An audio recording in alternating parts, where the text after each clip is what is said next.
los últimos 20 años el pan ha sido demonizado por completo, en documentales, en 1000 vídeos de redes sociales e incluso en algunos vídeos míos, pero al mismo tiempo sabemos que ha sido uno de los alimentos base de la humanidad durante miles de años. En casi todas las culturas y en casi todas las épocas ha sido un alimento clave para la supervivencia de la raza humana, sobre todo en épocas de hambruna. Entonces, ¿el pan es bueno o es malo? Pues la respuesta real es que depende. Como la gran mayoría de cosas en nutrición, no hay ni blanco ni negro, siempre va a ser una escala de grises. Y el pan obviamente no es menos, no se puede decir ni que sea malo per se, ni que tampoco sea bueno, porque en algunos casos no tiene por qué serlo. Entonces es muy importante matizarlo. Por eso mismo, hoy te voy a contar toda la verdad en este vídeo. Cómo se hacía el pan antes versus cómo se hace ahora, qué tipos de pan existen y lo más importante, cuándo y qué pan puede ser bueno incluirlo en tu alimentación y cuáles directamente va a ser mejor evitarlos. Vamos a empezar por lo más básico. ¿Qué es el pan y qué tipo de alimento es? El pan común que conocemos hoy en día es una fuente principalmente de carbohidratos de absorción rápida. Es decir, nos va a producir una energía rápida y corta en el tiempo. Dependiendo del tipo de pan va a tener un índice glucémico alto o medio, que por si no lo sabes, el índice glucémico indica la velocidad con la que ese alimento te aumenta la glucosa en sangre. Si hablamos nutricionalmente, el pan no aporta una gran cantidad de micronutrientes, a no ser que esté hecho con una harina integral y que esté fermentado. Y otro aspecto que es interesante decir es que a diferencia de muchos otros ultraprocesados, el pan normal que compra todas las familias todos los días para comer no suele llevar grasas de baja calidad, como por ejemplo aceites vegetales refinados, lo cual ya es un punto a favor, salvo algunas excepciones como por ejemplo el pan de molde que luego voy a mencionar. Entonces de primeras llegamos a la conclusión de que si tienes una dieta balanceada, entrenas fuerte y por tanto tienes un gasto energético alto, el pan puede llegar a ser una herramienta muy útil, por ejemplo después del entrenamiento para reponer el glucógeno perdido. Entonces el problema en sí no es el pan, sino el tipo de pan que comes, cuánto lo comes evidentemente y cuál es tu contexto. Así que voy a pasar directamente a explicarte un poco la historia del pan. El pan tiene nada más ni nada menos que 10.000 años de historia.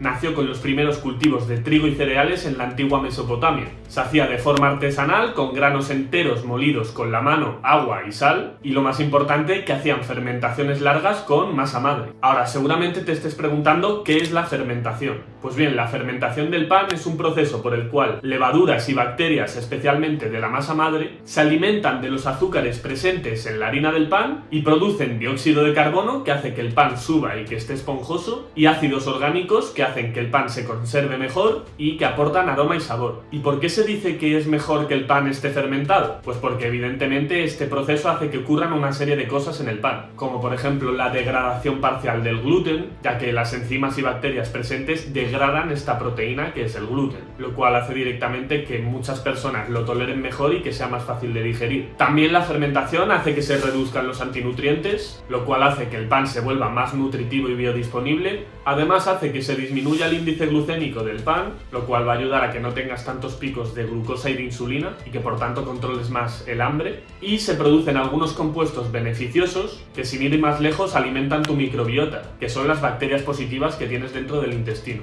Entonces está claro que fermentar el pan solo son beneficios. Por tanto, ya verás que luego en los panes que te recomiendo, la mayoría son los fermentados. Y otra duda que surge es si importa el tiempo de fermentación. Pues evidentemente sí, porque por ejemplo los panes industriales solo tienen 2 horas de fermentación y claro, en ese corto periodo no da tiempo a que ocurran todos estos beneficios que te acabo de contar. Entonces, para que realmente se lleve el pan de la fermentación estos beneficios, va a ser mínima una fermentación de unas 12 a 24 horas. Entonces, a diferencia de lo que mucha gente piensa, el pan no es solo harina y agua. Un pan de verdad va a ser química por dentro. Bien, ahora que ya sabemos cómo se hacía el pan de antes, vamos a ver evidentemente cómo se hace el pan de ahora y en qué ha cambiado. Pues con la industrialización cambió todo, se buscó abaratar costes y acelerar los procesos de producción. Entonces, como te acabo de decir antes, el pan ya no se fermenta en 24 horas, sino que se hace en 2 o 3 horas. Se utilizan la mayoría de veces levaduras químicas en vez de masa madre y además se usan harinas refinadas a las cuales se les ha quitado el salvado y el germen del cereal. ¿Y esto qué resultados da? Pues que el pan tiene mejor textura, sí que es verdad, pero pierde un montón de nutrientes y de fibra.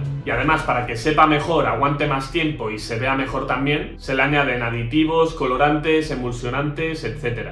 Y en algunos casos se le añaden hasta azúcares añadidos o grasas de baja calidad como aceites vegetales refinados que hacen que el pan ya sea una puta mierda Y evidentemente este tipo de panes ya sí que no te lo recomiendo bajo ningún concepto. Me estoy refiriendo al típico pan Bimbo, que si te vas a los ingredientes vas a ver toda la basura que lleva. Todo lo que te he dicho de que ahora se utilizan harinas refinadas y menos fermentación y demás, no hace que el pan sea una puta mierda directamente. El único pan que va a ser puta mierda, te repito, que es el industrial, como estos panes de molde que se le añaden todas estas basuras que te acabo de decir. Pero realmente una barra de pan normal sin este tipo de aditivos puede ser interesante en ciertas personas. Eso sí, no todo el mundo debería consumirlo sin control, que es lo que pasa en la sociedad. Otra duda que surge en relación al pan es sobre el gluten. El gluten es una proteína natural que se encuentra en varios cereales, como en el trigo, cebada, centeno, y realmente no es una sola proteína, sino que es la combinación de dos, que cuando se mezclan con agua forman una red elástica, que es lo que le da esa textura esponjosa al pan. Entonces, primero, ¿todos los panes tienen gluten?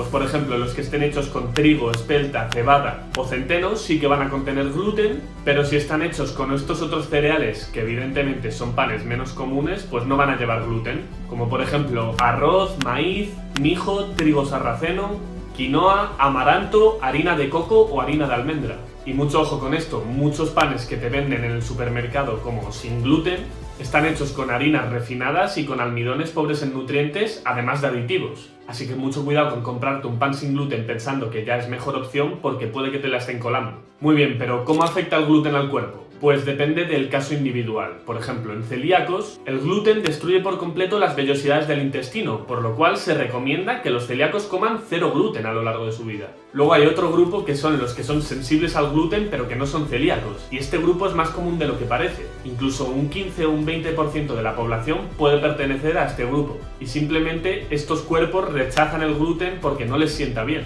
Cada vez que comen gluten tienen quizás un poco de hinchazón, cansancio o algún problema digestivo. Y luego tenemos el punto número 3, que son personas ya sanas, sin ningún tipo de problema con el gluten, que podrán tolerarlo perfectamente si su microbiota intestinal está correctamente, no tienen inflamación crónica y no abusan de estas harinas ultraprocesadas. Pero cuidado, porque incluso en este grupo de personas sanas, una sobreexposición al consumo de gluten puede ser negativo. Y además es muy importante tener en cuenta que el gluten actual no es igual que el gluten de hace cientos de años. El trigo moderno ha sido hibridado para tener más gluten y así resistir más fácilmente las plagas. Y esto hace que aumente la dificultad de digerirlo para muchas personas. Y además, como te he dicho antes, ya no se siguen esos procesos de fermentación antiguos, con lo que no se degrada tanto gluten durante este proceso de fermentación. Entonces te doy ahora unas pequeñas alternativas para no renunciar al pan, pero sí bajar ese consumo de gluten. Primero, panes de masa madre, evidentemente. Segundo, panes de cereales sin gluten, como por ejemplo el de trigo sarraceno. O tercero, panes low carb o keto. Están hechos, por ejemplo, con harina de coco, o de huevo, o de almendra. Y bueno, pasamos ya directamente con los tipos de panes que existen a día de hoy. Evidentemente, con cada pan que te mencione te voy a decir si te lo recomiendo o para qué personas sí se lo recomiendo y qué personas no.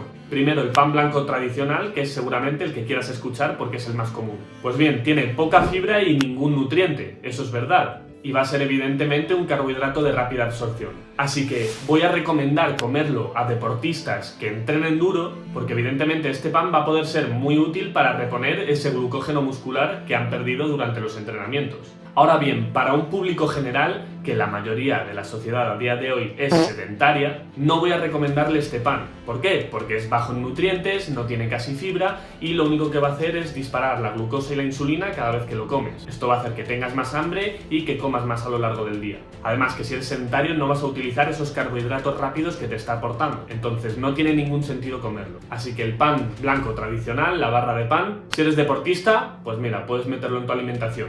¿Que eres sedentario? No te recomiendo nada que lo tomes. Y de ahí el vídeo que yo hice sobre el pan. A comer pan, que es de Dios. ¿Este pan? Este pan no es el de Dios. El pan de Dios que tú dices es el de hace cientos y miles de años atrás, que se hacía con granos enteros, se fermentaba naturalmente, no te subía tanto el azúcar en sangre y además tenía un buen valor nutricional. Este de aquí es basura. Están hechos con harinas refinadas sin apenas nutrientes. Evidentemente en mi vídeo me refería a un público general que doy por hecho que es sedentario.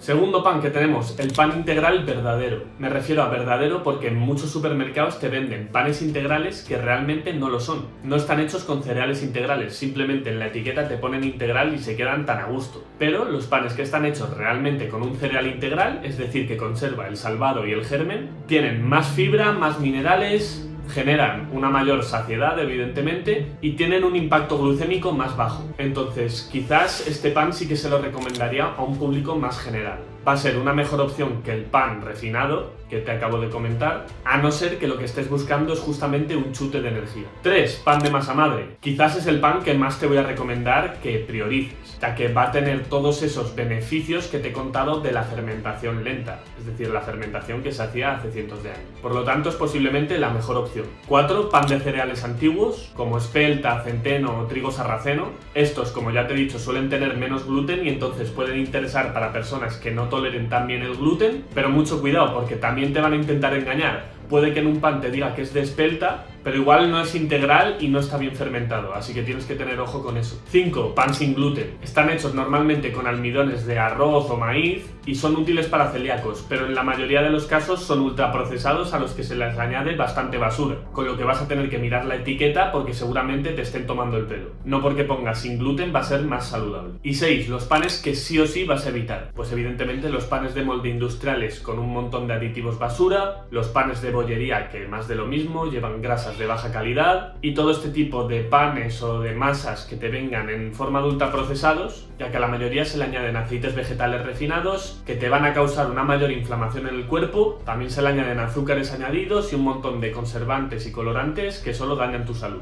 Así que vamos a cerrar el vídeo resumiéndolo un poco. Si eres sedentario, comes mal y encima te comes la barra de pan industrial todos los días, lo estás haciendo mal. Evidentemente te voy a decir que cambies por completo tu estilo de vida, pero que también cambies ese consumo de pan, que no te está ayudando. Pero si entrenas fuerte, haces ejercicio, eres activo durante los días, tu dieta además es buena, sí que te va a interesar que comas pan. Y si comes las opciones que te he dicho que son mejores, pues mejor. Así que no se trata tanto de eliminarlo sí o sí, sino de entender si a ti te viene bien o no te viene bien. Así que espero que haya aclarado todas tus dudas. Ahora ya sabes si tú mismo deberías o no consumir pan, qué tipo de pan deberías consumir y espero que te haya servido de mucho. Soy Goro y nos vemos en la próxima. Un saludo.